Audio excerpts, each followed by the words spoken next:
Dahil Sunday na naman guys, kaya kahit sobrang busy ko, naglalaan pa rin ako ng time dito sa isang bahay.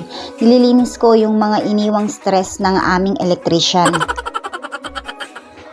Nagkaroon kasi ng konting problema between sa amin at saka dun sa electrician namin guys, kasi umabot din ng ilang buwan na talagang napending yung trabaho.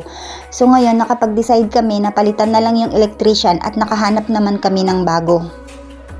Mag-a-attach na kasi sila ng doors and windows next week guys, so kailangan kong malinisan yung ibang areas.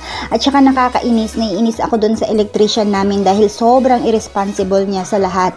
Yung mga gamit, yung mga wiring at saka yung mga plumbing materials guys na talagang tinatapon lang nila kung saan saan. Parang wala talaga silang considerations, kaya yun yung isang bagay na nainis ako na napilitan talaga kaming palitan yung aming electrician.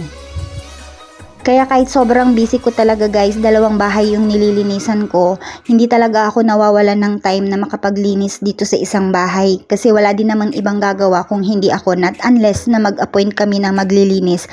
Pero mas gusto ko na ako yung gumagawa ng mga ganitong bagay, lalo na dito sa bahay namin.